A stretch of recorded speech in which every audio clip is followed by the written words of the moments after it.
These long dog days of summer, I mean, we just made it through a heat wave. Mama was parched through this heat wave. I was hitting up Dunkin' every single day, and I will continue to probably for the rest of my days, but especially this summer. Dunkin' is helping everyone stay cool this summer with its lineup of refreshers. These drinks are packed with bold, fruity flavors and served ice cold. It's amazing. Dunkin' refreshers are the perfect afternoon pick-me-up. I like to start my morning with them personally, and then sometimes I go back for a second one because I'm just feeling crazy.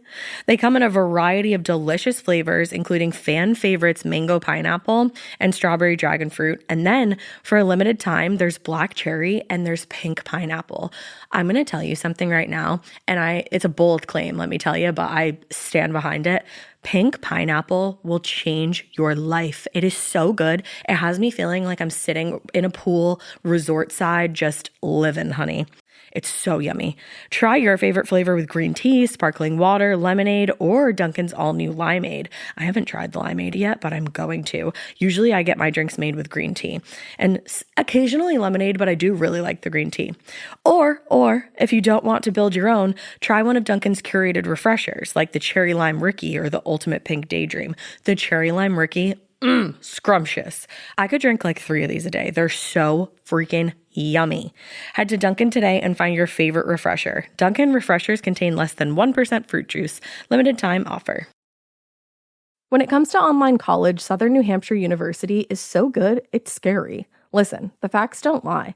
SNHU has degree programs that fit your goals, online classes that fit your life, and real support at every step. And if that wasn't enough, they've got some of the lowest online tuition rates in the U.S. This is an airtight case, you guys. Visit snhu.edu/morbid to get started. That's snhu.edu/morbid.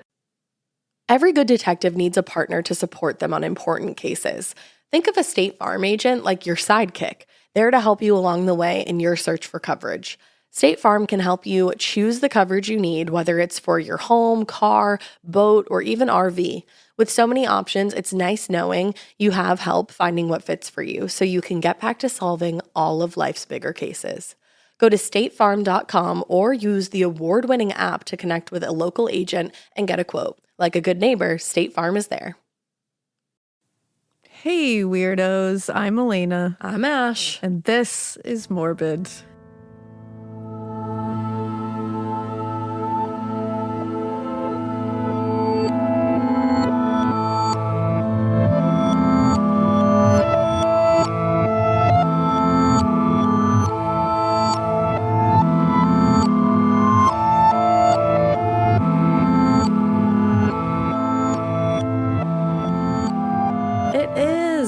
It's morbid. In the afternoon. We're having a really bad week, so we're trying to just send good vibes our way, all right? Yeah, just send good vibes this way. Got a lot of family stuff going on. Indeed. Can't take a break from anything. So. No, we cannot do that. So we are here, and we're here for you, and you are here for us. Yeah. And that's all that matters. That's all that matters, exactly. Yeah. And honestly, after you hear this story, you'll be like, wow, I could go through anything because it's not as bad as this. Yeah, it puts it into perspective. Exactly. I have a little bit of a different case today. I'm going to be talking about Eastern Airlines Flight 401. It was one of the most tragic plane crashes in United States history. Oh, boy. It still is. And but it results in some interesting paranormal happenings. So that's what we're going to focus that's what we're going to focus on in the end. I can't even talk.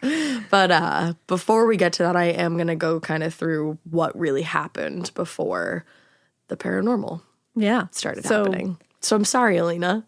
I have to be here. But if you are scared of flying or anything like that, like, it's cool if you want to, like, just go boop, boop to the end and hear the paranormal stuff, I think. Yeah, if you have any kind of phobia, that is flight related or plane crash phobia, related. Really. If you have any phobia, really, I don't think you should be here because we talk about the scariest shit ever. And this is going to be a lot, but I think we should dive on into it.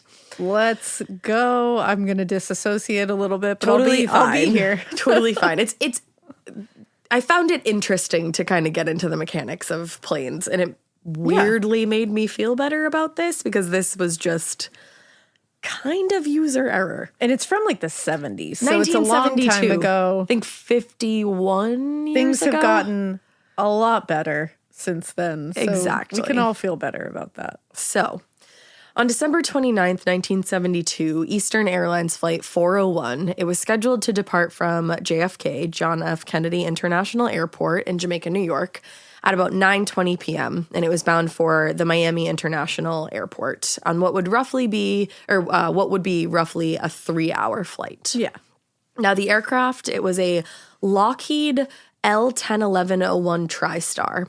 It was a newly constructed medium to long-range passenger jet, and the airline had actually just bought this aircraft about 5 months earlier. Oh, so brand new. Brand new. Actually, this kind of plane was very state-of-the-art at the time, and Eastern Airlines was the first airline to even buy one of these planes. They purchased their first one in April of 1972. And the one bound for Florida that December evening had passed every inspection that they'd done on it. It was up to date with all of the Federal Aviation Administration guidelines, everything. And by December 1972, this particular jet had accumulated 936 hours of flight time, had landed 502 times, and that was pretty standard for similar models. Okay. So the captain scheduled for that evening was 55-year-old Robert Loft. He'd been an employee for Eastern Air since 1940, so a while. And he had been flying with them since 1951 after, doing all his training and everything. And earlier that year, actually, he had passed the L-1011 simulation tests. And even in the months leading up to this particular flight, he had great ratings from every instructor he had. They all sang his praises. I wish this could make me feel better, but it's making me feel worse. I know. They said he had, quote, good knowledge of the aircraft and procedures. But one thing that they did insist upon was that he get corrective lenses before piloting a mid-sized aircraft. Oh, okay. They were very adamant that he get some glasses. Okay. So the additional flight crew for this particular flight included First Officer Albert Stockstill, aged 39, and Second Officer Donald Repo, age 59. They both had a similar level of experience to Robert Loft. They had also recently passed all the qualifying training and exams to pilot this L-1011. The only thing worth pointing out, I suppose, is that Donald Repo's time with the L-1011 simulator, it was about a quarter of that of the other two airmen. He had logged 53 hours with the simulation. Okay. So a bit less. Now, in the 24 hours before Flight 401's departure, every single member of the flight crew had 14 hours of rest since their last 9-hour shift per FAA regulations. All 10 flight attendants had also received proper training, and they were fully qualified and also in accordance with the FAA's regulations for their positions. Okay. So everybody was qualified. Yes. Once all 163 passengers had taken their seats, Captain Loft was given clearance to depart, and the plane took off for Miami just a little after 9:20 that night. The flight was very uneventful. Everything was going swimmingly until the flight crew began preparing for their descent into the Miami International Airport. So the first step in the process to land or get ready for landing was for Robert Loft to move the landing gear handle down and into the downward position, which would prepare for the landing. But when he did that, the green light, which would notify the crew that the wheels were locked in their landing position, that light didn't come on. And that light has got to come on for you to know that everything is locked and you won't have a very horrific bad landing. Yeah, because you need the wheels to be down. And locked in place. Yeah, they can't bounce back up. Right, that's what that light was supposed to be indicating. So the light was burned out? We'll it get wasn't there. a working light? It wasn't working Okay. at the moment. So, oh boy. So he tried again, still no light. So now he was concerned that something might it didn't maybe occur to him at this moment that it could be the light that had burned out. Something said to him, maybe something's wrong with the landing gear, and that's why the light isn't turning on. Yeah, I mean, that would be my first thought is uh-oh, something's wrong with the actual landing gear. Exactly, and you would be probably right if you were a pilot. So he did radio the tower at Miami International at 11:34 p.m. to report the issue. He told them, Tower, this is Eastern 401. Looks like we're going to have to circle. We don't have a light on our nose gear yet. So the air traffic controllers from Miami Airport responded a few seconds later, and they just said, climb straight ahead to 2,000 feet. And then they instructed them to begin the descent again after that, thinking it would give them ample time to work out whatever was holding up the release of this landing gear. Okay. So 1 minute later, Loft radioed this tower again, said they were back in position above the airport, but still were unable to get that green light on the nose gear. Now, luckily, the aircraft was not in any danger of running out of fuel, so Loft and his crew were advised to just turn around and begin the descent pattern a third time once they worked out the problem. This is already a nightmare to me because I fucking hate landing. Yes. And so I just want to get there. Once the descent begins, I'm like, just get me safely on the ground. That's the thing. And once you hear, especially I'm sure if you have a fear of flying, once you hear that you're ready to land, you're like, there's a relief that like happens. good. Yeah. But then when you're about to land and I actually watched something, I'll link it. It was like a little show about this. I'll link it in the show notes. And a man who was on board that night, he ended up surviving this crash. And he said he could tell something was wrong based on the fact that they kept Looping going around. away because they saw the lights of the airport when they were headed over the airport. And that's usually like the relief. Like, oh. And then they started moving away from the airport, and he said it was like pitch black, and he was like, what the hell are we doing? Yeah. And he could just tell that something was off. So I feel for these people so much because I can feel that anxiety. That's the thing. So Loft acknowledged the transmission from the tower there, and then he instructed First Officer Albert Stockstill, who was still flying the plane, to turn on the autopilot and attempt to fix whatever was causing this problem with the landing gear and the light. Now, at this time, and this was 1972, remind you, this kind of plane actually had the most sophisticated autopilot in history. Wow. This autopilot could have landed the plane on its own if necessary. Damn. Like crazy. So Stockstill acknowledged and engaged the autopilot, and then he turned his attention to the light there that they were having issues with. And he pulled the face plate off of the nose gear light lens assembly, which is literally just the little like green panel that when the light turns on, it glows green. He took that face panel off there to see if he could like literally blow into the area, unscrew the light bulb, rescrew it. Like this is a simple light problem. Yeah. So as he did that, and then he starts reassembling the panel. But as he was doing so, the light lens got jammed, and he struggled to even get it back into place. Oh. Like they are having a lot of trouble and focusing very much on this light. So while that's going on, Loft then instructed Second Officer Donald Repo to go down into the forward electronics bay, which on this particular plane is right below the flight deck. Mm-hmm. And it's also referred to as the hellhole. The hellhole. They literally call this place the hellhole. My guys, don't call anything on a plane anything that's even remotely connotated as anything negative. Just never. Always make it like the bouncy house. The ball pit from McDonald's that we all love. The party bay. Like, just don't. I just took a sip of coffee at like the worst time ever. The party bay. Like, go down into the party bay. Go check that out. Like, figure out what's going on. Don't call it the hell pit or the hell hole. The fuck? So like, don't do that. He wanted him to go to the hellhole quote to visually check the alignment of the nose gear indices. I believe is how you say that. So basically, they're trying to stay calm, trying to assess what this problem is. He's going down into the hellhole to see if he can see the wheel lock in position. I was wondering if they would be able to do that, like, visually. You would if the lights were on. Eek. They didn't realize that the lights were not even on, actually, to check this. But as there's... it's not like they have, like, cell phones with flashlights and stuff. No, you this know, is that, 1972. Like, yeah, this is a different situation. Completely. And even then, I think that would most likely just reflect back at you. Exactly. Because it's so dark. Yeah. But as they're circling on autopilot, they still can't figure out why this light isn't illuminating.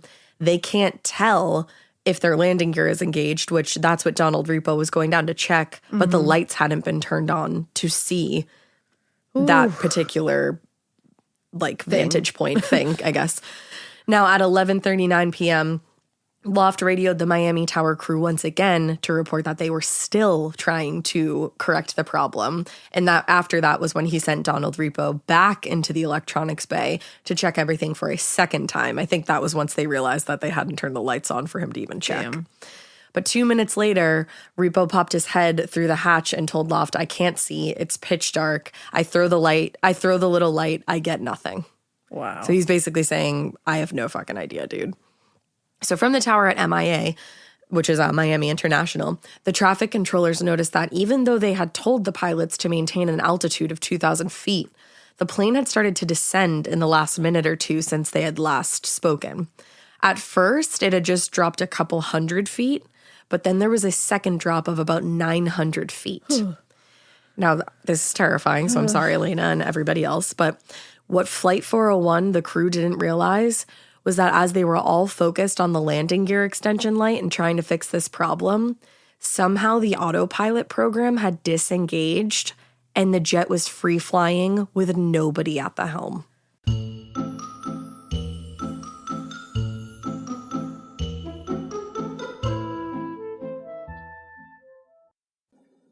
Getting paid twice a month doesn't mean money is scarce. It just feels that way. That feeling makes you do weird stuff, like putting things on a card you didn't need to. Earnin removes that feeling. With Earnin, you can access up to $150 per day of money you've already earned, plus up to $1,000 between paychecks. Standard transfers take 1 to 2 business days with no mandatory fees, and expedited transfers start at $3.99 and cap at $5.99.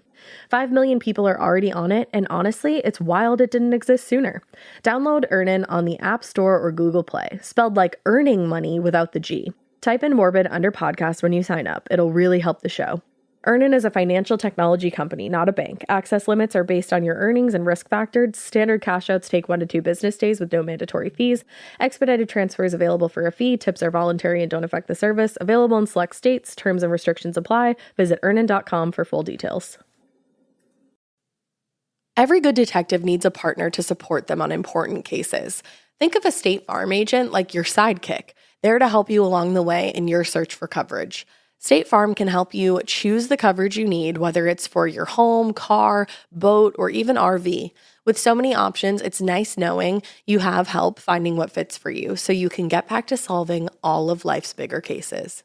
Go to statefarm.com or use the award-winning app to connect with a local agent and get a quote. Like a good neighbor, State Farm is there.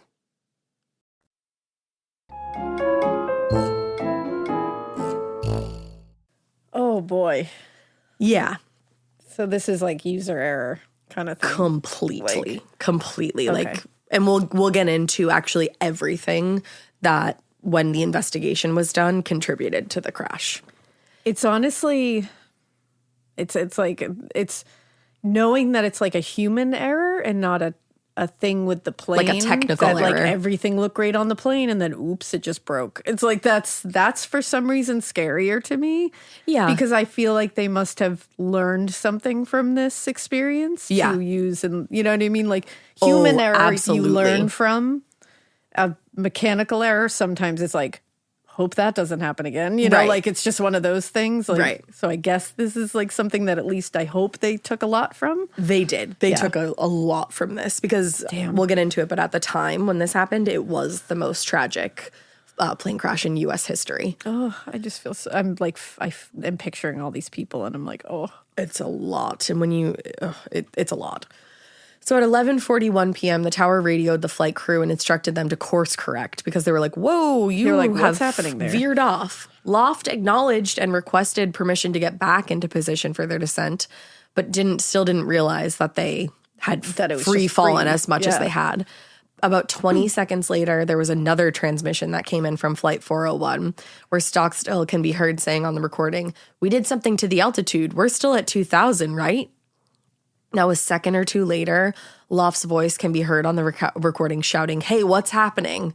before the transmission just cut out entirely. Oh, I hate that. So in the cabin, flight attendant Beverly Raposa thought that she heard an unusual sound, and it was the engines. She looked over to her coworker, Stephanie Stanich, I believe is how you say it, and told her, "Those engines don't sound right." And Stephanie replied, "They sound fine."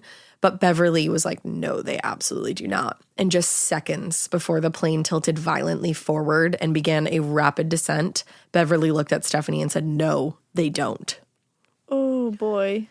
Now, just after that, Flight 401 eventually crashed violently into the densely forested swamps of the Florida Everglades. Holy shit. At 11:42 p.m., just a second or two after the last transmission went out to Miami International.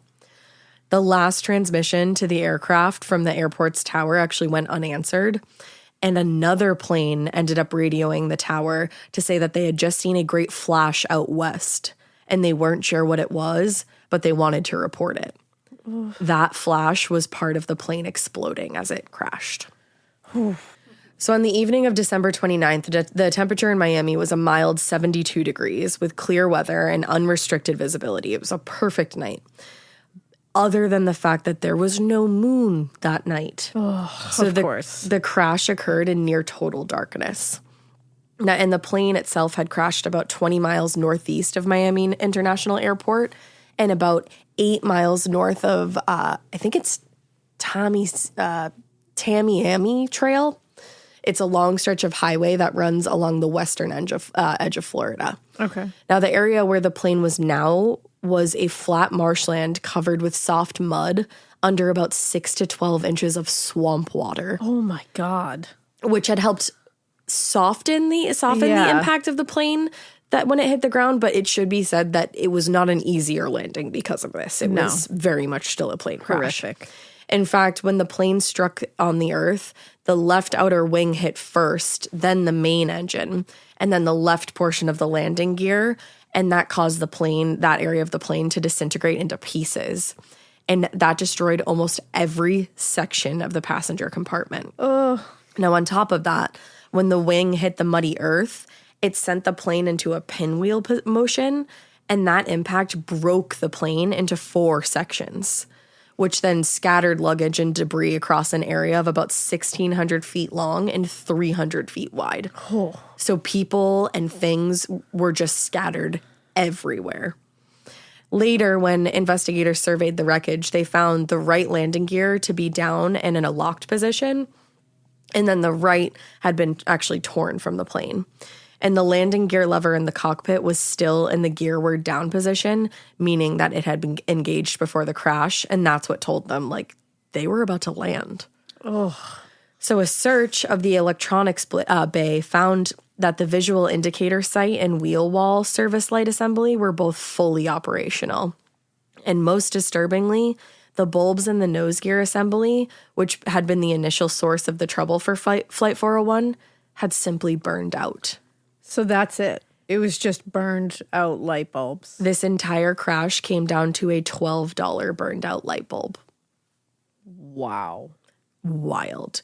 So now the passengers who did manage to survive, and there were quite a few that survived from this plane crash. That's unbelievable. Because it's such a big plane. It's actually called a jumbo jet. Oh, okay. That, like, while many people died, a lot survived. And now we're literally in a nightmare scenario. Some were still strapped into their seats. Others had been thrown from the row. And everybody, like I said, found themselves either sitting or lying in a mix of muddy swamp water that now had jet fuel leaking into it from the wreckage. Oh, my God. Almost 22 tons of jet fuel had leaked into the swamp. Holy shit. Yeah.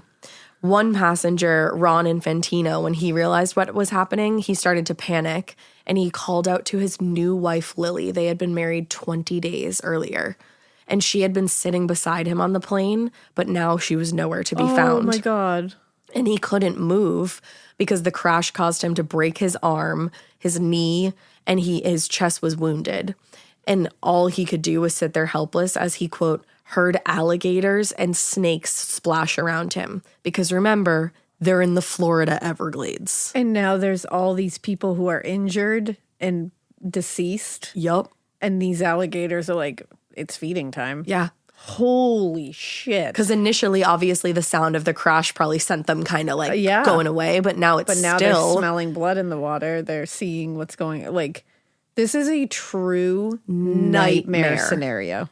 And truly. really, really sadly, Ron later found out that his wife Lily had passed away during the crash and was inconsolable for many reasons, one being that they had switched seats at one point. Are you before the kidding me? crash, which I already knew, and still that gave me chills all over my entire body. Are you kidding me? One of them had gone up to go to the bathroom, and when whoever came back, they switched seats. How do you... And it's like... How do you... Like, you would never know. Never in a million years. But No. of course you would hang on to that. That's the thing. It's absolutely terrible. So in another part of the swamp, flight attendant Mercy Ruiz regained consciousness and found herself shivering and soaked with kerosene. She was completely unable to move because she had fractured her pelvis. Beverly Raposa, who knew they were going down, she survived the crash and she was laying nearby as Mercy looked over to her and asked what happened. And Beverly told her, "We crashed." And Mercy simply couldn't comprehend what she meant. She said, "No, we didn't crash. It's a bad dream. We're going to wake up." I can understand that completely. Can you imagine somebody telling you you're in a plane crash? No. Like you just survived a plane crash? No. How do you even... No. Like your brain must be like, no. Your brain isn't just Like in your full brain- survival mode. I was going to say it's in total survival. It's just like, no, you didn't. Exactly. That didn't happen. You're dreaming. In fact, I think Ron was somebody that said, like, when he woke up, he couldn't feel anything. And that's how he knew how bad it was. I believe it was him, or it may have been one of the other passengers. But they were like, I woke up and I couldn't feel anything, but I looked down and saw that I was bleeding. So I knew it was bad. Now, while Beverly Raposa did what she could to make everybody around her comfortable in the immediate aftermath of the crash, the first of rescuers, Bud Markey, I believe it is, and his friend actually arrived on scene. He had been out that night on the swamp in his airboat. He was actually teaching his friend how to hunt frogs, and he saw the bright flash of light when the plane hit and actually ended up steering the boat in the direction of the crash to see wow. if he could help anybody. All he had to guide him was the light of his headlamp to guide him through the dark. Holy shit. And so he would travel a short distance and then cut the engine to listen for sound. Wow. But he was so afraid to run over any bodies that he would just like move a little bit at a time. Now, finally, when he cut the engine for the fourth or fifth time, he and his friend could hear distant chaos. He said first it was a faint moaning, and then he started to hear screams for help. Oh. Now, the first thing he heard when they reached the crash site was a man screaming, "I can't hold my head up anymore." Oh my God. So Bud rushed over to where the voice was and jumped into the muddy water to pull the man out before he drowned. Because this man was literally lying in the water, just like trying to keep his head Trying above. not to but drown. He's exhausted. Oh.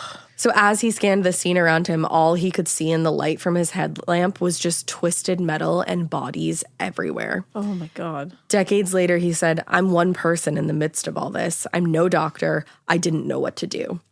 Well, I can't even fathom what would go through your mind. But this guy, Bud, is a fucking hero. He literally took all of that upon himself. And then secondly, when he hopped into the swamp because of the jet fuel, his legs started burning instantly.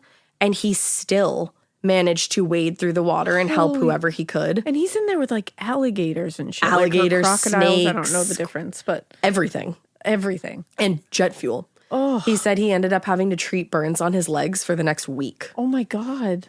By then, Bud though... for the win. Oh, and without him, the Coast Guard, it would have taken them even longer to get to where they were, because where the landing area was for them was like far away from where the crash actually happened. So without the use of his airboat, they would have been sitting there trying to figure out how to even get to the plane crash site. My God.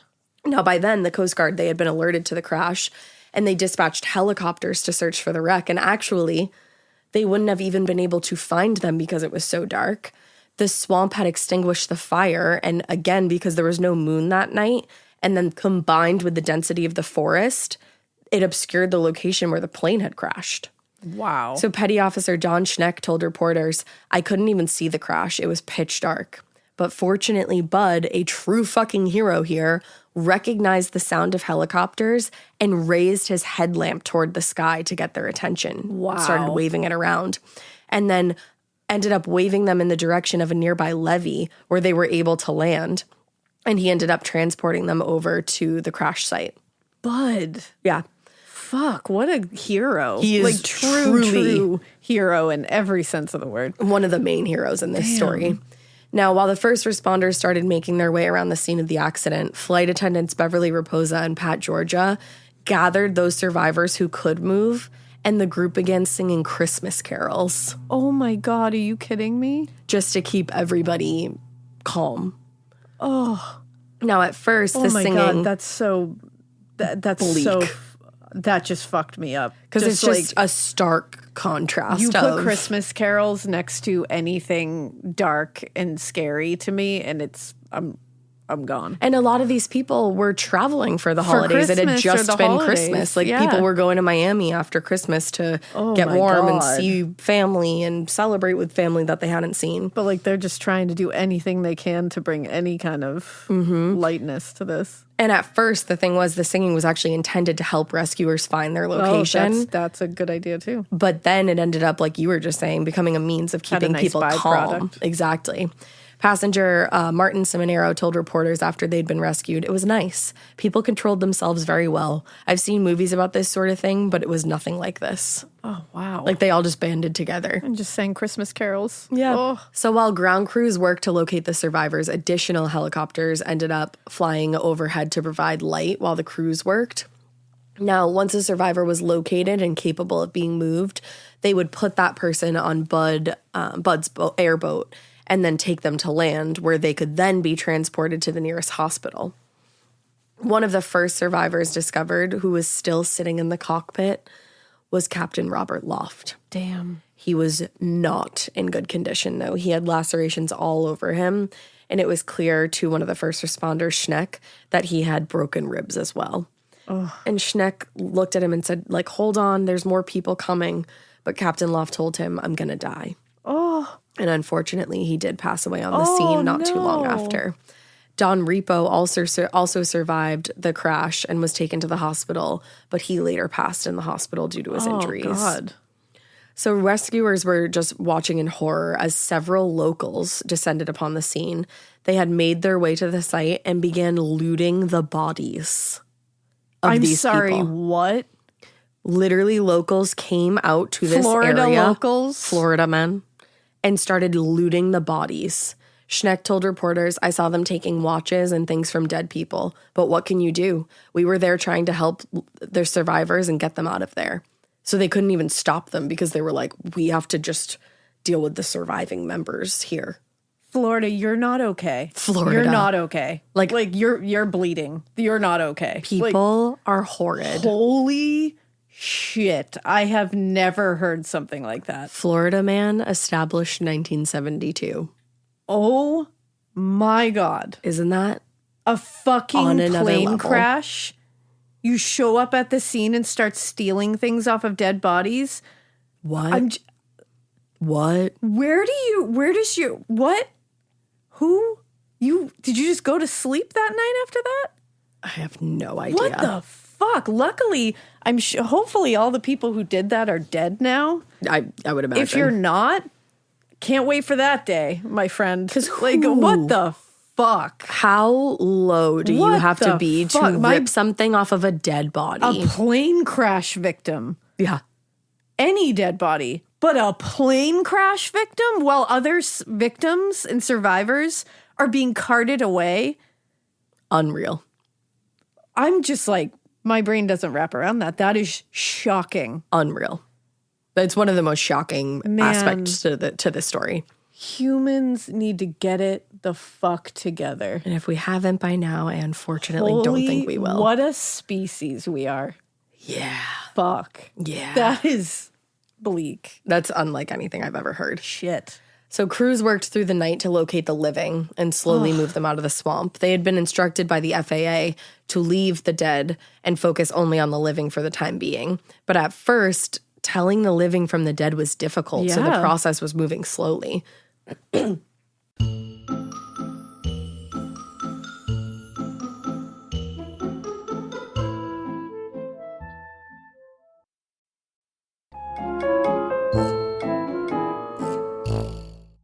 Eventually, and very unfortunately, the bodies of those who had passed away began to sink under the water. Oh, God.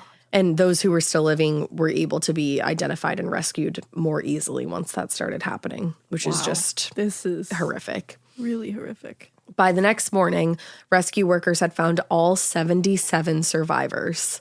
Wow. 77 people. Damn. Survived, which is wild. And in the days that followed, a new crew was brought in to find the bodies of those who had not been so fortunate. The process was really slow due to the environment. Yeah, they're in a swamp. In a literal swamp. But by the afternoon of December 31st, they had found the final body. Oh, wow. Buried in the thick mud of the swamp. And they were able to find that body because a hand was sticking out. Oh, my God. In total, 99 people were killed from the crash, including 2 flight attendants, Stephanie Stanek and Pat Gizzles, and 3 members of the flight crew in the cockpit, including Captain Robert Loft and Second Officer Don Repo, had passed away. Wow. Now, those who had survived were still hospitalized, and then learned that they actually may have gotten a life-threatening infection from the very mud that had clogged their wounds in the swamp and saved them. Shut up. Because the mud may have helped save their lives by clogging their open wounds. But then they got an infection from that same mud, because that mud was found to have an organism that can cause gas gangrene, which can literally kill a person in 48 hours. Holy shit. So it turned out that 8 of the survivors had been infected with this, one of whom was Ron Infantino, who had lost his wife, Lily. Oh, my God. He was told that if doctors couldn't locate a hyperbaric chamber for the gangrene to be treated, they would have to amputate his arm. So this man got married 20 days prior to this plane crash, was feeling inconsolable from losing his wife, switched seats with her, so was blaming himself, and then was told, we might have to amputate your arm. It honestly doesn't get more bleak than that. No. Like, that's really fucked up. Now, luckily, they were able to find a chamber for him at a Navy base in Panama City. And once he was transported there, he spent 40 hours in the chamber, and what happens when you have this particular infection is that they put you in a hyperbaric chamber, and they put pressurized oxygen into the chamber, and that's the only way to kill this bacteria. My God. But imagine surviving a plane crash, having all of what I just mentioned happen, and then have to be put into a chamber that is somewhat reminiscent of a plane. Yeah. After crashing 1 days earlier. Talk about traumatic. I can't even. Wow. But luckily, his arm was able to be saved. Jeez. Now, just weeks after the crash, the National Transportation Safety Board, NTSB, began its investigation to determine the cause of the crash, and what, if any, measures could be taken to avoid anything similar happening, like to avoid any similar catastrophes. Now, at the time, this was the first ever quote-unquote jumbo jet to crash, and the number of people who died, it was actually the largest U.S. civil aviation, it was the largest amount of people in U.S. civil aviation history. Wow. So there was a lot of pressure on these investigators to find out exactly what happened. To think that it was a light bulb. Yeah. And yeah. So based on the radio communications with the flight crew in the moments leading up to the crash, investigators knew that they were having a problem with the landing gear. So they reviewed the black box data, but that indicated that the aircraft was working properly. Yeah. There was nothing wrong with the landing gear. Or was it mechanical? According to the report, the aircraft power plants, airframes, electrical and pilot static instruments, flight controls, and this part of the show is brought to you by Anua, the Korean skincare brand known for scientific, gentle, yet effective formulations. The latest from Anua is the Retinol Collagen Gua Sha Cream, a firming cream with a gua sha-shaped tip built right in. Have you guys heard of gua sha? It's that viral massage tool that moves fluid and tension out of your face. Less puffiness, a snatched jawline, honey, more definition in your face. Retinol firms and reduces fine lines, and collagen keeps your skin plump and structured. This cream has both of those things, arguably the most optimal combo for that snatched, lifted look all in one step. I am obsessed with the Gua Sha cream. First of all, it feels so cool to the touch. When you put that on your face, it's just like, this is lovely. It's like a little spa treatment that you can give yourself. I like to do mine at night after I get out of the shower. I rub the cream on my face with the little gua sha. I'm sculpting that jawline, honey. I got it on the cheekbones. And actually, I had a facial the other day, and the lady doing my facial, the professional, she said, "Do you use a gua sha at home?" And I said, "I do." And I said, "How did you know that?" And she said, "I didn't have those little like bumps in my chin or like different areas like that." So she could tell that I was using the gua sha. And I said, "Oh my God." I just feel like I wake up less puffy in the morning when I do it the night before. But you can do it whenever you want to. I, 10 out of 10, recommend this product. The Anua Gua Sha Cream Value Set is available at anua.com, already discounted. Use code MORBID for an extra 10% off. That's ANUA.com, code MORBID. The Sherwin-Williams summer sale is here. Get 30% off select paints and stains or 35% off their newest product, Emerald Symmetry, July 17th through the 27th. Whether you're looking to refresh your interior or your exterior, they've got the colors to bring your vision to life. And with delivery, getting everything to your door is easier than ever. Shop online or visit your neighborhood Sherwin-Williams store. Retail sales only. Some exclusions apply. See store for details.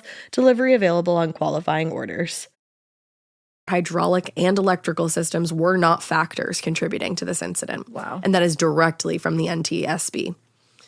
Now, having ruled out mechanical failure and acts of God, investigators were left with only one other cause: operator error. Wow. So during the investigation, the NTSB reviewed the autopsies and the medical histories of 2 members of the flight crew who had died in the crash at this point.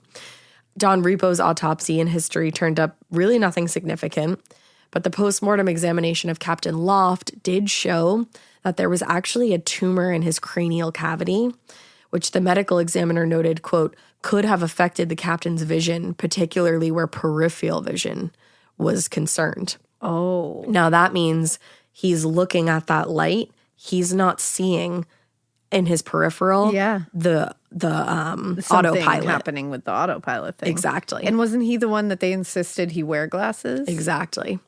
So it sounds like he was obviously having difficulty with some parts of his vision. Well, we're not so sure, because then it kind of gets tipped on its head. So given the pathologist's findings, the NTSB investigators, they did theorize that Captain Loft's vision could be impaired to the extent that he didn't notice the changes to the altimeter readings explaining the accident. So they were like, okay, this is it. However, that theory was quickly dismissed when interviews with friends, family, and coworkers reported no noticeable symptoms of impaired vision or difficulty performing his duties as a pilot before this. And then even the pathologist acknowledged that the type of tumor they had found typically presented itself in a very slow onset, giving the person ample time to adapt and compensate for any changes. So then they said it was unlikely to be the cause. But then why did they need him to wear corrective lenses? That's he was the thing. obviously having some vision issues if it was a necessity. He had to. Exactly. So I think it wasn't that. It was a contributing factor, but it wasn't the only reason. That makes sense. Yeah. So because obviously there was something there. Yeah, he had to wear. They forced him to wear the lenses. Exactly. So after months of investigation, the NTSB came to the conclusion that the crash of Flight 401 was the result of a confluence of highly unusual occurrences and errors that could ultimately be chalked up to lack of vigilance among the flight crew, sadly. And the following were all taken into consideration, and this is from NTSB. So 1, the approach and landing routine was interrupted by abnormal gear indication. So that's the light. Yeah.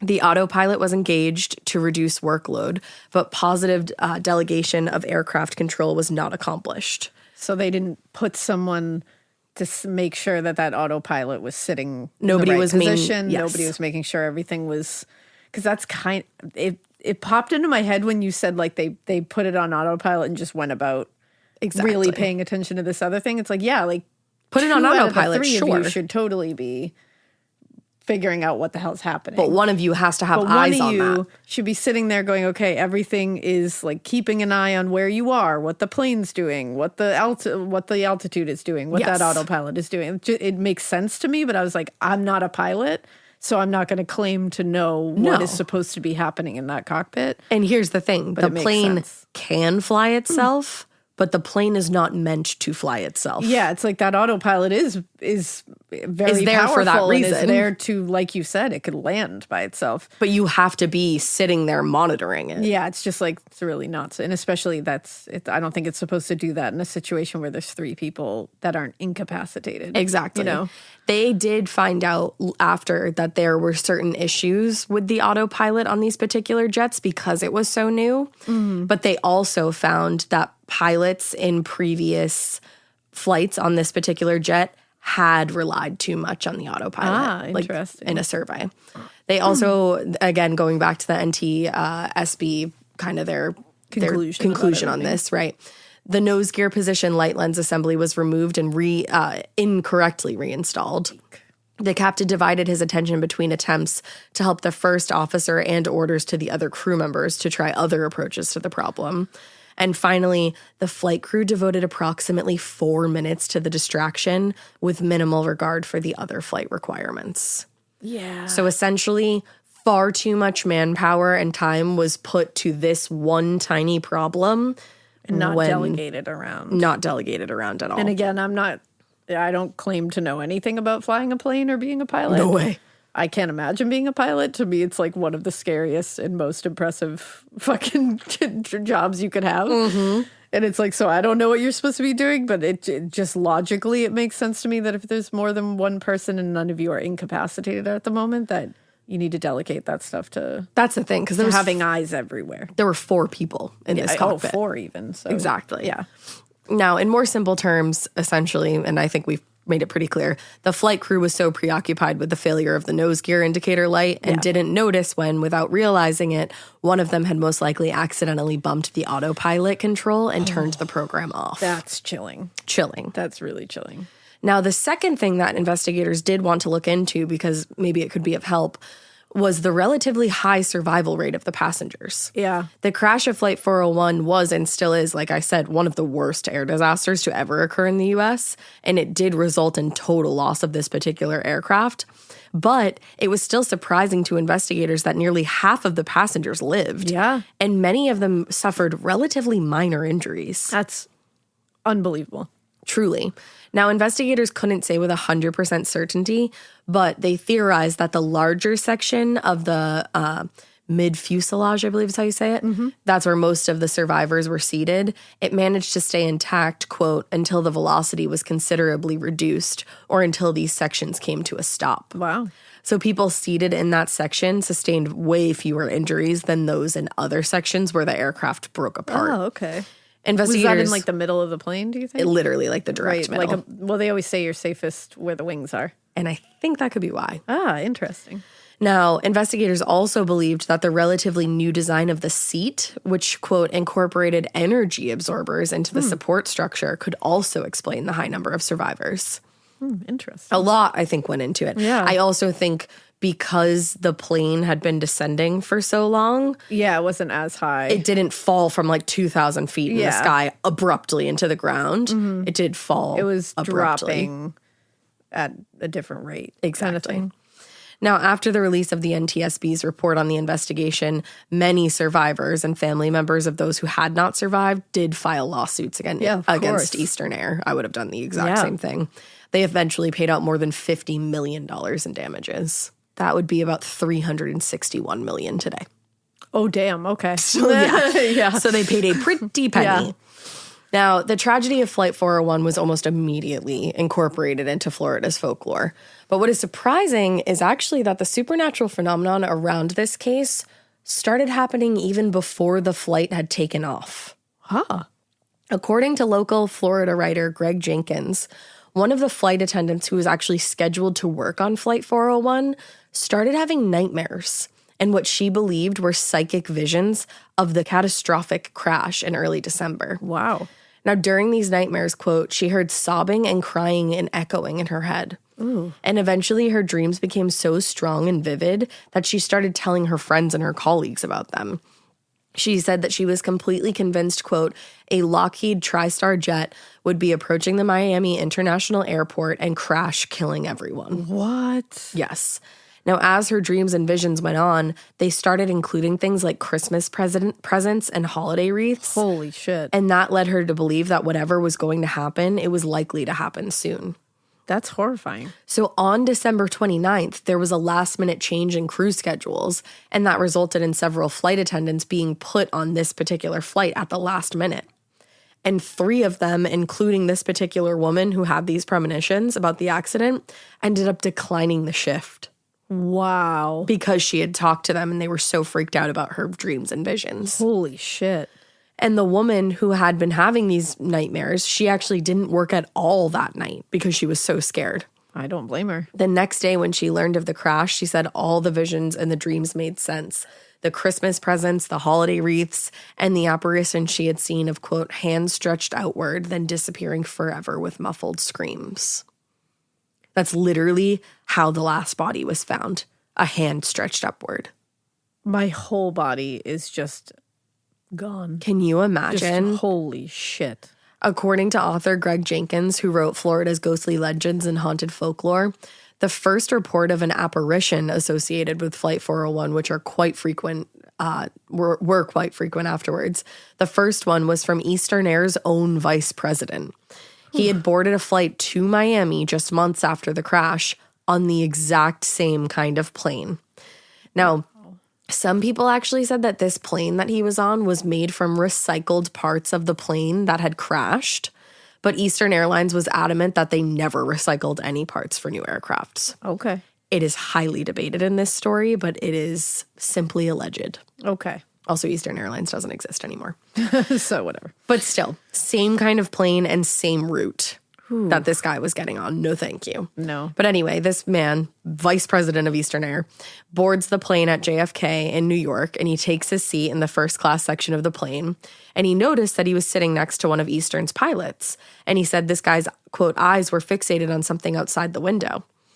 So he ended up trying to make conversation with the man, but he said this man was so focused on something outside the window. And when he finally did look back, the vice president first noticed, quote, the sad, pale face before realizing he was staring at none other than the late Captain Robert Loft. Oh, fuck. He said he, quote, got the feeling one gets when discovering a dead body or seeing a ghost. And he said just seconds later, this vision of Loft literally evaporated right before his eyes. And it freaked him out so badly that he actually hopped out of his seat and alerted the flight attendant, even went out to the ticket agency to see who had been seated next to him on the flight. And according to author John Fuller, quote, a complete search of the plane and the area was made, but there was no sign of the man who resembled Loft. And there were no other Eastern employees on the flight that day. Shut up. What? Holy shit. Now, he's just looking out the window. Like that's just like sadly looking out the window. It looked like he was probably looking out the window at them doing their like before takeoff routines, making sure everybody was getting it right. Because remember, same fucking flight. Oh, my whole body is chilling. Wild.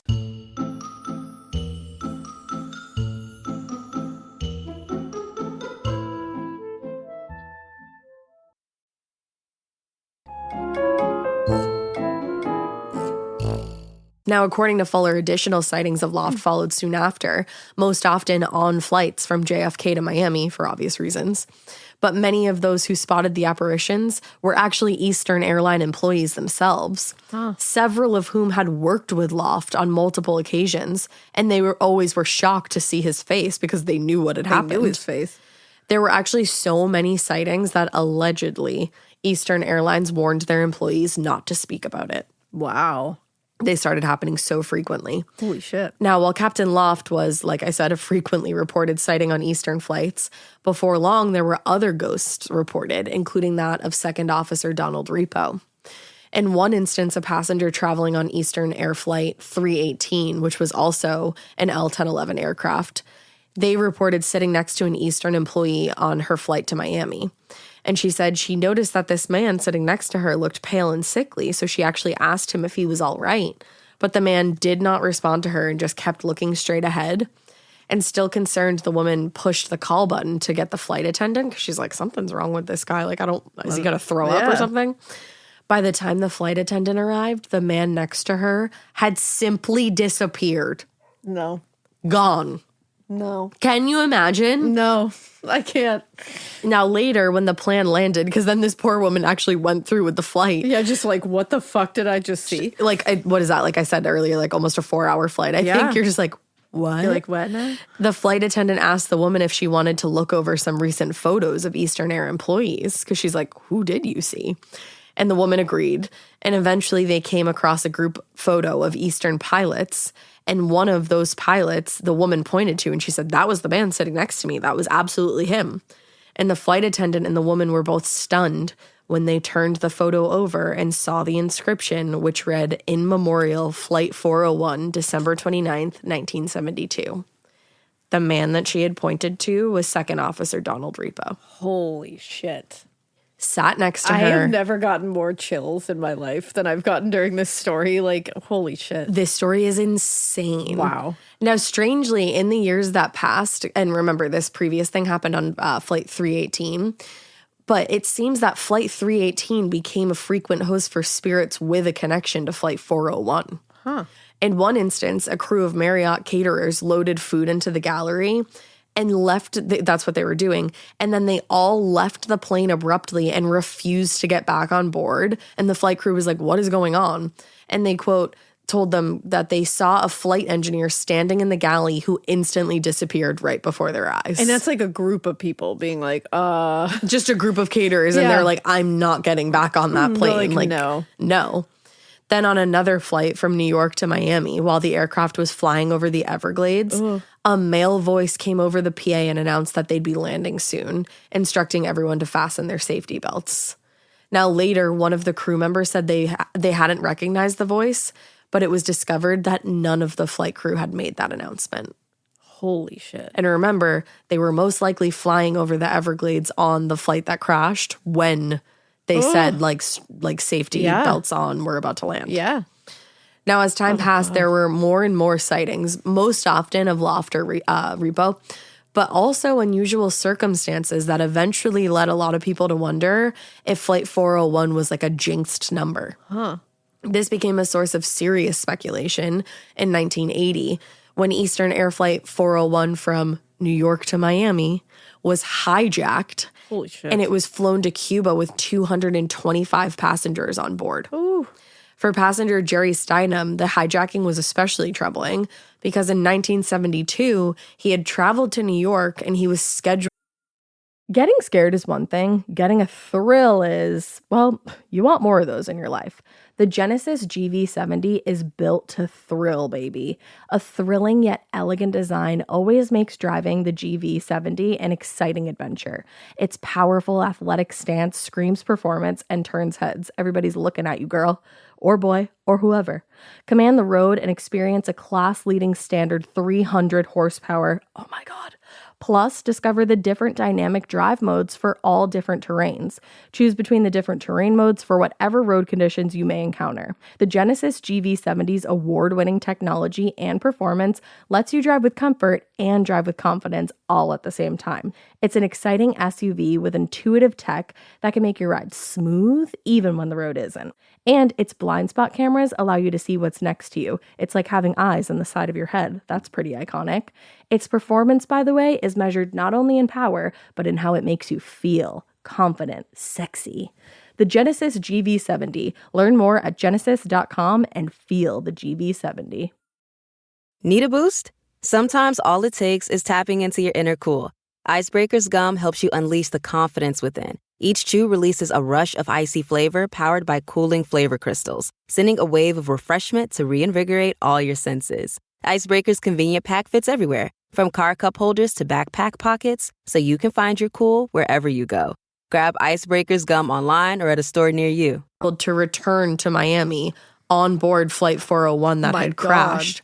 But a bout of pneumonia kept him from getting on the plane that day. Holy shit. Now, 8 years later, here he was in New York again, this time for a wedding, and he was planning to return on Air Florida. But on the morning of the flight, he overslept and had to take a different flight, ended up on this particular Eastern Air Flight 401, which was then hijacked. Oh, fuck that. So this guy wasn't even supposed to be on this flight in the first place. Yeah, I don't like that. And had almost been on the plane that crashed. Damn. Which I would be like, I'm never flying again. Yeah, that would be the end of me flying. So reports of supernatural phenomena related to Flight 401, they were vague, but they did happen quite frequently. Most of the time, it was people spotting Loft or Repo in a crowd. But in other cases, one or the other of the pair appeared to point out malfunctioning systems or other problems to the flight crews on these Eastern Air flights. Oh, I love that. Like they're like guardian angels. In one of the last ever recorded stories, Don Repo appeared to an Eastern Airline pilot and warned him to watch out for fire on his plane. Oh. A few days later, there was a small fire in the cockpit of the plane. Holy shit. Similarly, Repo again appeared to a different Eastern employee and informed the navigator, quote, "There will never be another crash on a TriStar. We will not let that happen." Before disappearing, I just got chills. And according to Jenkins, this was the last reported sighting of Donald Repo. I'm covered. The chills have gone up to my scalp. Literally. Like my scalp has chills on it. Like, we will not let it happen.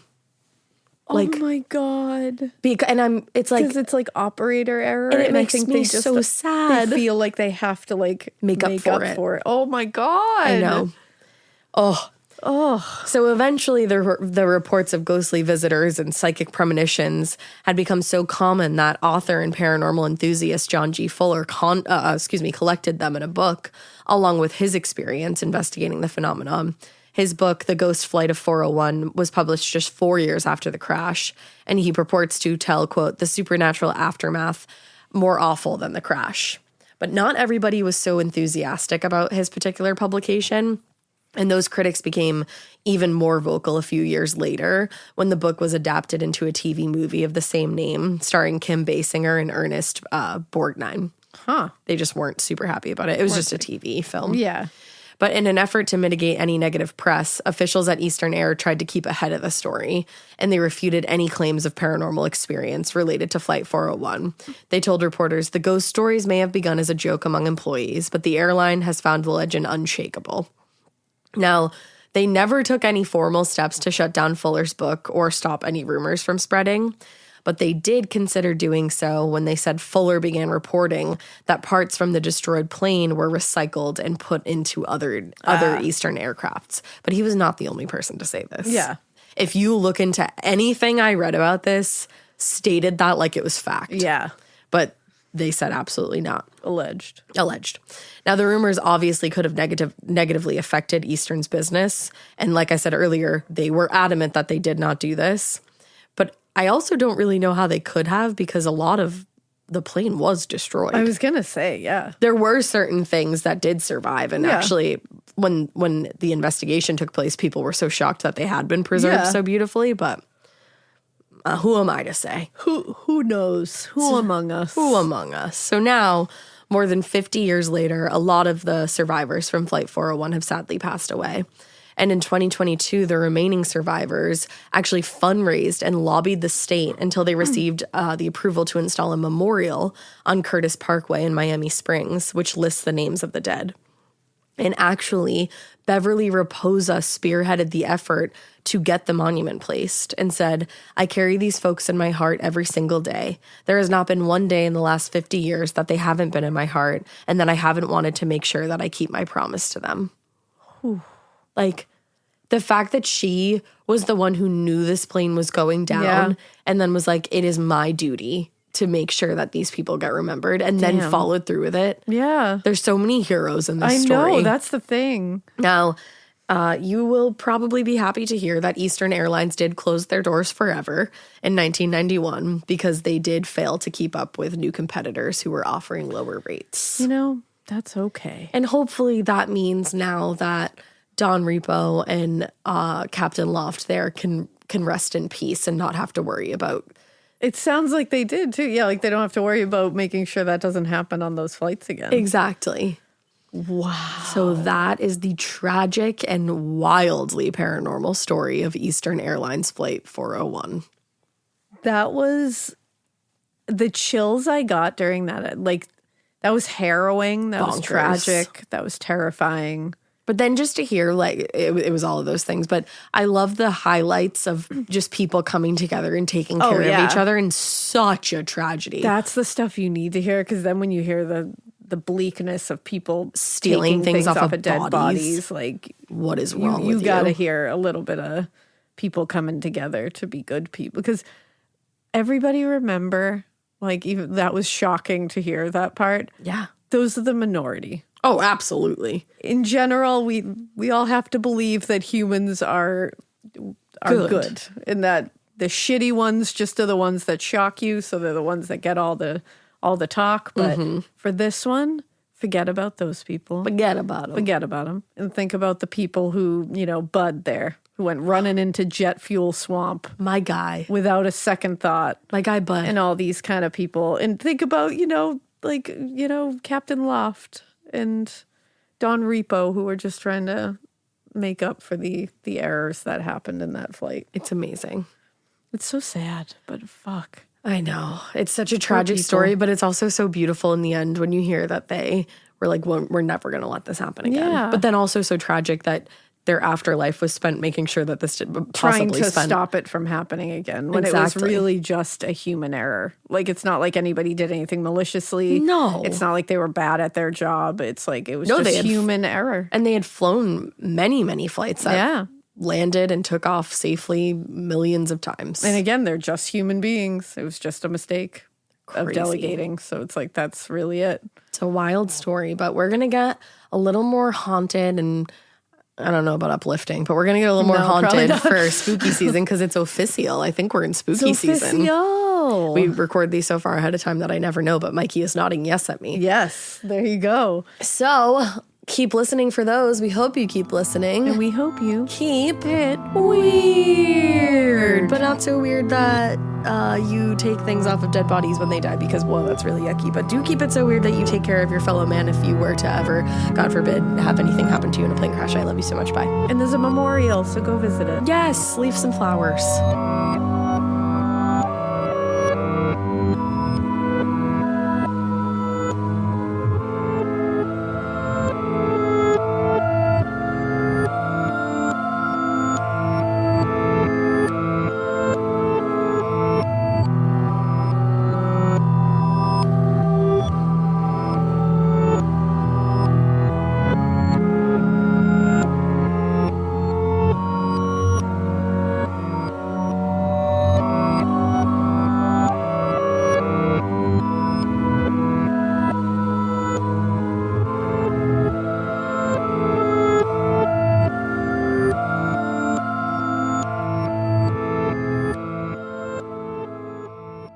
In the U.S., there's a break-in every 26 seconds. But when intruders step near, Simply Safe Home Security steps up. Stop. This is Simply Safe. Police are on the way.